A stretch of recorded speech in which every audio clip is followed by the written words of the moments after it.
दोस्तों बहुत बहुत स्वागत है आप सभी का हिंदी मीडियम के नंबर 1 चैनल शुभम क्लासेस पर। दोस्तों आज जो शख्स हमारे साथ है आदर्श यादव, उनको किसी भी पहचान के मोहताज नहीं है, क्योंकि आदर्श ने जो कीर्तिमान स्थापित किया है पूरे उत्तर प्रदेश में, मैथ वर्ग में फर्स्ट रैंक और उत्तर प्रदेश में रैंक 2 हासिल किए हैं। एक बार जोरदार स्वागत करते हैं भाई हिंदी मीडियम के इस नंबर 1 चैनल पर आदर्श यादव का। सभी लोग एक बार कमेंट सेक्शन में भी यहाँ पर भी क्लैपिंग करेंगे आदर्श के लिए, क्योंकि एक बहुत ही बेहतरीन मार्क्स लेकर आए हैं और इतने कम संसाधनों के बावजूद। आदर्श बहुत बहुत स्वागत है शुभम क्लासेस पर। आपको टॉप करने पर कैसा लग रहा है? सबसे पहले तो धन्यवाद। बहुत अच्छा लग रहा है, बहुत गौरवान्वित महसूस कर रहा हूँ। ठीक है, तो जितने भी 2026 में बोर्ड एग्जाम देने जा रहे हैं उन सारे बच्चों के लिए ये वीडियो ब्रह्मास्त्र होने वाला है, क्योंकि आदर्श वो सारे सीक्रेट आखिर साल भर इन्होंने किस तरीके से मेहनत किया है वो आज शेयर करने वाले हैं, ताकि आप भी 2026 में टॉप कर सको। आदर्श पूरा सीक्रेट शेयर करने वाले हो? हाँ, पूरा सीक्रेट शेयर कर दूंगा। जितने बच्चे इस वीडियो को देख रहे हैं पहले तो आदर्श से जान लेते हैं कितने मार्क्स लेकर आए, कौन कौन सब्जेक्ट में कितने मार्क्स है जल्दी से। मेरे 484 मार्क्स हैं। मैथ्स में 100, इंग्लिश में 94, केमिस्ट्री में 65 हैं और फिजिक्स में 98 हैं, हिंदी में 97। केमिस्ट्री में 65, प्रैक्टिकल का छोड़ के 30 नंबर, यानी टोटल 95 है, इसलिए कंफ्यूज नहीं होना है। पूरा एकदम डिटेल में आपको सब कुछ जानने को मिलेगा। तो एक बार जितने बच्चे वीडियो को लाइक नहीं किए पहले तो लाइक कर देंगे, और जो बच्चे सेशन को शेयर नहीं किए शेयर कर देंगे। आदर्श आपका एक दो चैनल पर वीडियो वायरल चल रहा है कि आदर्श वहां से पढ़ाई किए हैं, इसमें कितनी सच्चाई है? नहीं, वो सब फर्जी है, वो सब ऐसे ही डाल दिए हैं हम। आपने किसी का और शुभम क्लासेस के अलावा किसी का बैच ज्वाइन किया था? नहीं, शुभम क्लासेस के अलावा हमने किसी का बैच ज्वाइन नहीं किया ठीक था। है, तो भाई डेली डेली जो आपके मन में अभी क्वेश्चन चल रहे होते हैं वो सारे क्वेश्चन आदर्श से पूछे जाएंगे। हर एक सब्जेक्ट में इन्होंने कौन सी स्ट्रेटेजी लगाई है कि इतने मैक्सिमम नंबर लेकर आए, सब कुछ डिटेल में जानेंगे। सबसे पहले आदर्श, आपने ऑफलाइन कोचिंग किया था कि नहीं स्कूल के अलावा? नहीं, स्कूल के अलावा मैंने सिर्फ शुभम क्लासेस ही ज्वाइन किया था, बस ऑफलाइन क्लासेस कोई नहीं की ठीक थी। है, तो ये अपने माइंड में बैठा लेना कि इन्होंने ऑफलाइन कोचिंग नहीं किया है, सिर्फ स्कूल और ऑनलाइन कोचिंग। सबसे पहले आदर्श, जैसे बहुत बच्चे होते हैं ना कि उनके मन में रहता है सर बोर्ड एग्जाम है, कितने घंटे पढ़ाई करें, आप घंटा देखकर पढ़ाई करते थे या कोई टारगेट सेट करते थे कि मुझे इस तरीके से लेकर चलना है? नहीं, मैं एक अपना शेड्यूल बनाता था, उतने में जितना हो पाता था मैक्सिमम उतना अपना अपने को देता था बस। ठीक है, तो सबसे पहले आदर्श, आपका स्कूल यहाँ से कितने किलोमीटर है? 7 किलोमीटर है। 7 किलोमीटर। अब आप डेली कैसे जाते थे? साइकिल से। अब आप सोच लो, डेली 7 किलोमीटर आना और 7 किलोमीटर जाना, फिर ये कीर्तिमान करना, ये अपने आप में बहुत बड़ी बात है। आप सभी को सीख लेना है। आदर्श, सबसे पहले आपका जैसे दिनचर्या क्या था? जैसे सुबह स्कूल जाना, स्कूल की टाइमिंग क्या थी? स्कूल की टाइमिंग ऐसे तो बदलती रहती थी, लेकिन 8 बजे थी, 8 बजे। 8 बजे। तो आप सुबह उठकर पढ़ाई करते थे या सुबह तुरंत उठे और स्कूल चले गए? नहीं, सुबह 3 बजे उठ जाता था मैं, फिर 7 बजे तक मतलब कि 6:30 7 ऐसे पढ़ाई करता था, फिर तैयार होकर पूरा अब आप स्कूल जाना। सोच लो, क्योंकि बार बार बोला जाता है वो स्टूडेंट आगे बढ़ते हैं जो सूरज को जगाते हैं, वो नहीं जिन्हें सूरज जगाता है। कहने का मतलब है जब तक सूरज नहीं उगता था उससे पहले आदर्श अपनी पढ़ाई स्टार्ट कर दिए थे। तो आपको भी सीख लेना है, ये नहीं कि सुबह आराम से बस उठे और स्कूल चले गए। पहले आपके टाइम टेबल में एक सुबह, क्योंकि आपने सुबह जो पढ़ाई किया वो बहुत इंपॉर्टेंट है। उसके बाद जैसे स्कूल से आप आए 12 2 बजे तक, के बाद मतलब कि 1 घंटे थोड़ा खाना वाना खा के सो लेते थे। फिर शुभम क्लासेस के लेक्चर्स अटेंड करते थे और नोट्स मतलब बनाते थे। फिर उसके बाद उसका रिवीजन करते थे, स्कूल का भी रिवीजन करते थे, होमवर्क करते थे, 9 बजे सो जाते थे, 6 घंटे की नींद लेते थे। ठीक है। तो आपको अगर देखा जाए, बहुत बच्चे ऐसे होते हैं ना हिंदी मीडियम के बच्चे, वो जब क्वेश्चन बैंक आता है या जब टाइम टेबल आता है तब पढ़ना शुरू करते हैं। आप पढ़ना कब से शुरू कर दिए? जब 11th पास किया तो आपने पढ़ाई कब से स्टार्ट कर दी थी? सेल्फ स्टडी तो मैंने अप्रैल से ही स्टार्ट कर दी थी, लेकिन फिर उसके बाद मुझे लगा कि मुझे कोई ऑनलाइन की प्लेटफॉर्म की ज़रूरत है जिससे मुझे आसानी हो जाए पढ़ने में, तो मैंने जुलाई में शुभम क्लासेस को भी ज्वाइन कर लिया था। तो जितने बच्चे इस वीडियो को देख रहे हैं, आपके लिए अब हर सब्जेक्ट में क्या क्वेश्चन हो सकते हैं जो आपके माइंड में चल रहा है वो सारे सब्जेक्ट टीचर पूछेंगे। उससे भी इंपॉर्टेंट देखो, जितने बच्चे इस वीडियो को देख रहे हैं इन्होंने अप्रैल से पढ़ाई शुरू कर दिया था, आपने सिलेबस कब तक कंप्लीट कर लिया था? सिलेबस लास्ट नवंबर तक मैंने ख़त्म कर दिया था। ठीक है, तो अब बहुत बच्चे होते हैं जो नवंबर में जागते हैं, जब क्वेश्चन बैंक आता है तब पढ़ना शुरू करते हैं। तो यहाँ पर आदर्श ने नवंबर तक ऑलरेडी सिलेबस कंप्लीट कर लिया था। अब दिसंबर और जनवरी जो सबसे इंपॉर्टेंट टाइम होता है बच्चों के लिए, उस टाइम पर आपने कैसे अपने प्रिपरेशन को एक नई दिशा दी थी? जो सारे नोट्स बनाए थे मैंने उसको रिवाइज़ किया था, बार बार रिवाइज़ किया था, क्वेश्चन प्रैक्टिस की थी, अनसॉल्व सॉल्व किए थे पूरे, और मतलब थोड़ा 11th का कॉन्सेप्ट पढ़ा था क्योंकि जेई का भी एग्ज़ाम पास आ रहा था, तो इस बीच मैंने जनवरी और दिसंबर में ये सब किया ठीक था। है, ये मैथ से है तो इनका टारगेट भी जेई एडवांस है और इन्होंने बहुत अच्छा प्रदर्शन किया है, लेकिन इनका टारगेट कि भाई टॉप आईआईटी में जाना है, तो ये एक साल ड्रॉप लेकर अच्छे से तैयारी कर रहे हैं। जितने बच्चे इस वीडियो को देख रहे हैं, इन्होंने सिलेबस को नवंबर तक कंप्लीट कर लिया था, उसके बाद लास्ट टाइम पर, क्योंकि सिलेबस ही कंप्लीट करने से आप 95-96% नहीं ला सकते हो, उससे भी इंपॉर्टेंट है सिलेबस कंप्लीट करके लास्ट टाइम पर इंपॉर्टेंट क्वेश्चन अनसॉल्व जैसा इन्होंने बताया। तो अब बारी बारी जो लास्ट टाइम पर शुभम क्लासेस पर आपको मैराथन क्लास चल रही थी, वो कितनी इंपॉर्टेंट थी? बहुत ही अच्छी, बहुत ही उसमें जो मैराथन क्लासेस चल रही थी उसको मैंने अटेंड किया था। सबको मतलब कि ये सजेस्ट करूँगा, उसमें बहुत अच्छे रिलेवेंट मटेरियल्स थे जो 80 to 90% बोर्ड में मैच किए थे। तो सबको यही सजेस्ट करूँगा कि मैराथन क्लासेस लास्ट में कभी ना छोड़ें और शुभम क्लासेस बैच ठीक है, ज्वाइन कर लें। तो प्यारे बच्चों अब सबसे इंपॉर्टेंट है, जो फिजिक्स का पेपर हार्ड आया था, केमिस्ट्री में भी बहुत सारे डिफिकल्ट क्वेश्चन आए थे, तो बारी बारी सर फिजिक्स के क्वेश्चन के लिए इंपॉर्टेंट। सबसे पहले तो भाई मैं आपको बता दूं कि आदर्श यादव ने फिजिक्स में 98 मार्क्स स्कोर किए हैं, उसके लिए तो भाई बहुत बहुत बधाई। और उसके बाद फिर मैं बात करता हूं कि भाई फिजिक्स में देखिए बहुत सारे बच्चों को समस्या आती है, जैसा कि आदर्श से भी मैंने पूछा था, तो आदर्श ने भी बताया था कि सर चीज़ें तो थी लेकिन हमने ज़्यादा से उस चीज़ों को प्रैक्टिस किया था। तो चलिए फिर से एक बार हम लोग जान लेते हैं कि फिजिक्स की तैयारी आपने किस तरीके से की थी। फिजिक्स की तैयारी तो मतलब कि ऐसे लिख लिख कर थोड़ा प्रैक्टिस करके ऐसे ही की थी। पहले तो मैं डेरिवेशन को ऐसे ऊपर से मतलब कि याद कर लेता था, तो बाद में भूल जाता था। फिर उसके बाद मैंने लिख कर प्रैक्टिस की, फिर उसको अच्छे से समझा, जुलाई से एनालाइज किया, अपना आप सबने जैसे पढ़ाया वैसे मतलब कि उसको रिवाइज कर लिया, एकदम बढ़िया हो गया फिर। तो आप लोगों ने सुना भाई, इंपॉर्टेंट बात यह है कि डेली की डेली क्लासेस जो है इन्होंने की, डेली का काम डेली किया। लेकिन सबसे इंपॉर्टेंट चीज़ भाई न्यूमेरिकल के लिए भाई आप किस तरीके से जो है मेहनत किए थे। न्यूमेरिकल के लिए मतलब कि मैं किताब से प्रैक्टिस करता था और डीपीपी सॉल्व करता था जो आप सबके द्वारा प्रोवाइड कराई गई थी, तो उसी को बार बार मैंने रिवाइज़ किया और कॉन्सेप्ट जिसमें नहीं आते थे उसको कॉन्सेप्ट को पढ़ लेता था, फिर उसके बाद उससे संबंधित क्वेश्चंस को करता था, जिससे मुझे आसानी हो जाती थी और समझ में भी थोड़ा बहुत अच्छा आने लगा था। तो फिजिक्स में न्यूमेरिकल हो गया भाई, डेरिवेशन हो गया, अब आती है थियरी। तो थियरी तो मुझे लगता है कि भाई रटने से ज़्यादा समझने की चीज़ है। अब चलिए जान लेते हैं किस तरीके से थियरी आपने कंप्लीट की थी। थियरी ऐसे ही मतलब कि समझ ली थी, थोड़ी परिभाषाएं मतलब कि जो फार्मूला बेस्ड परिभाषाएं होती हैं उन सबको याद कर लिया था और ऐसे ही सब चीज़ें रिवाइज करके पढ़ ली थी। ठीक है भाई, तो आप सभी लोगों ने ये चीज़ अच्छी तरीके से समझ लिया कि फिजिक्स की जो भी समस्याएं हैं आप उसे डेली प्रैक्टिस कीजिए, डेली अपनी क्लासेस लीजिए, चाहे वो न्यूमेरिकल हो या डेरिवेशन हो, सारी चीज़ें आपकी बहुत अच्छी तरीके से जो है तैयारी होगी। ठीक है, ठीक अब है। केमिस्ट्री वाले सर पूछेंगे, सर केमिस्ट्री में क्या स्ट्रेटेजी थी, क्योंकि बच्चों को ऑर्गेनिक में बहुत समस्या रहती है। मैं केमिस्ट्री में पूछने से पहले आदर्श से भाई एक क्वेश्चन रहेगा कि मात्र 2 नंबर से रैंक 1 से ये पीछे रह गए और केमिस्ट्री में इन्होंने 65 मार्क्स स्कोर किया 70 में। तो कहाँ पर कौन सा टॉपिक क्या था जो थोड़ी सी समस्या क्रिएट किया था। केमिस्ट्री में थोड़ा उपसंयोजक यौगिक वाले मतलब चैप्टर में थोड़ा दिक्कत आई थी और ऑर्गेनिक तो मेरी बढ़िया थी। आप सबने जो मैकेनिज्म करवाए थे उस मैकेनिज्म से मैं सारे क्वेश्चंस करता था, तो मेरे लिए आसान हो जाता था सब कुछ करना। ठीक है बेटा, ऐसा क्या किया जाए कि वो समस्या दूर हो जाए।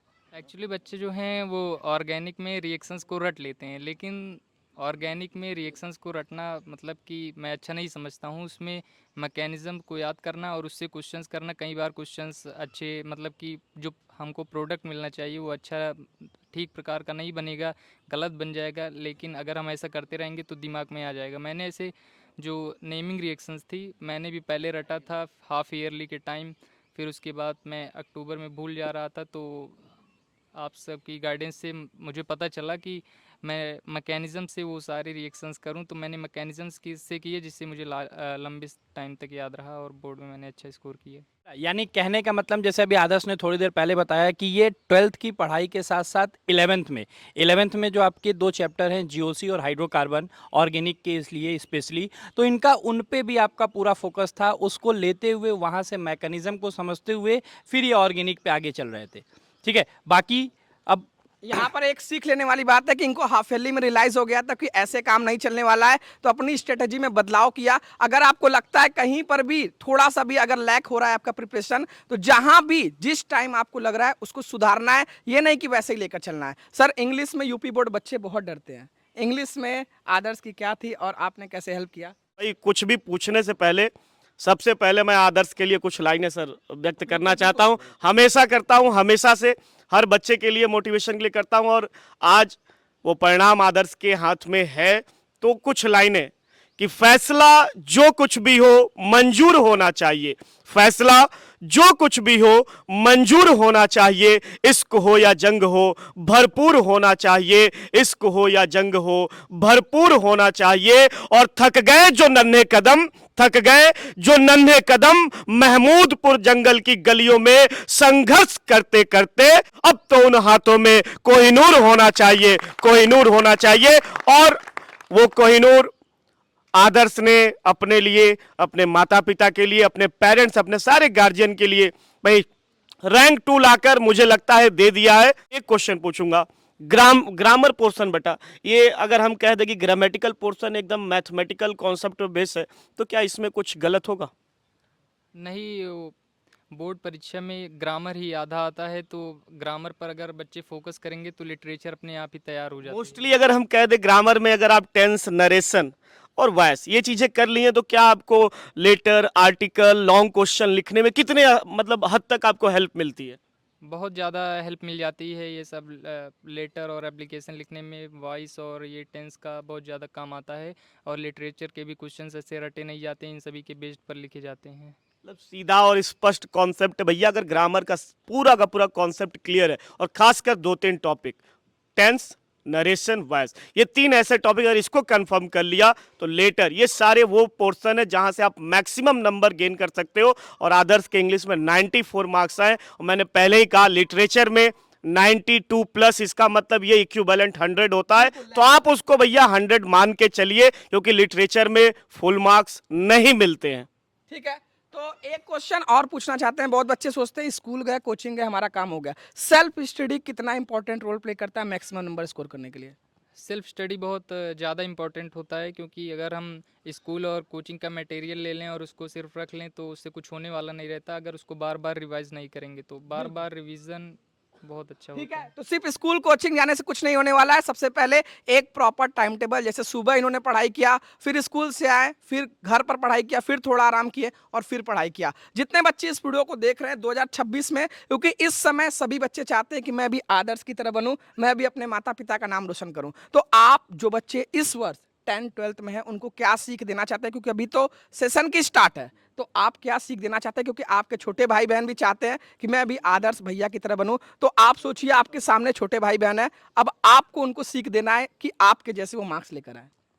मैं यही कहना चाहूँगा कि मेहनत करते रहें और शुभम क्लासेस के बैच को ज्वाइन कर लें, जिससे उनको बहुत ज़्यादा बेनिफिट मिलने वाला है। और हार्ड वर्क करें, क्योंकि हार्ड वर्क इज़ की टू सक्सेस, ये कहा गया है। अगर हार्ड वर्क करेंगे तो सफलता उनके कदम अवश्य चूमेगी। ठीक है, तो हमारे साथ भैया आदर्श के बड़े पापा भी हैं, माता जी भी है, बहन जी भी है और इनके भैया भी हैं। तो सबको एक बार बारी बारी बुला लेते हैं। ठीक है, यहाँ पर सबसे पहले इनके बड़े पापा का बहुत बहुत स्वागत है सर। क्या कहना चाहेंगे सर आदर्श के लिए? इनके लिए यही कहना चाहेंगे, वर्क इज वर्शिप। पढ़ने में जितना इसने मेहनत किया, हम लोग उसके लिए जितना कुछ कहें वो कम है। और मेहनत करने में यहाँ तक कि अगर बच्चे अगल बगल खेलते रहते थे, डिस्टर्ब करते रहते थे, तो उनको हटा देता था अपने पास से, और फुल एंड फाइनल अपनी तैयारी में लगा रहता था। मेहनत करने में साइकिल से आना, साइकिल से जाना, ये देख करके बड़ी प्रसन्नता। एक बार सर ये पूछ के पढ़ने के लिए बोलना पड़ता था, बहुत बच्चों को पढ़ने के लिए। हाँ सर, ये प्रॉब्लम आती है कि बच्चों को बार बार पेरेंट्स कहते हैं पढ़ो पढ़ो पढ़ो, और बच्चे जो है भागना चाहते इधर उधर। तो क्या आदर्श के साथ भी ये प्रॉब्लम थी? ऐसा कुछ नहीं था, आदर्श साथ ऐसा कुछ नहीं था। मतलब ये खुद से चीजों को खुद से लेके ललायत था। खुद तो भैया टॉपर बनने का जो रास्ता है यहीं से निकल के जाता है। कि हम लोग स्टेट रैंक 2 आया है, तो सर बहुत खुशी हुई। लेकिन सर पहले से ही उम्मीद थी कि रिजल्ट अच्छा ही आएगा, इनकी मेहनत को देख के दिन रात। सर जैसे कि आप बोले कि पढ़ने के लिए कई लोग स्टूडेंट के पेरेंट्स को जैसे फोर्स करना पड़ता है, तो इनको कभी फोर्स नहीं करना पड़ता था, बल्कि हम लोग कहते थे कि पढ़ के थक गए हो तो थोड़ी देर आराम कर लो। इस बात के लिए क्लैपिंग हो जाए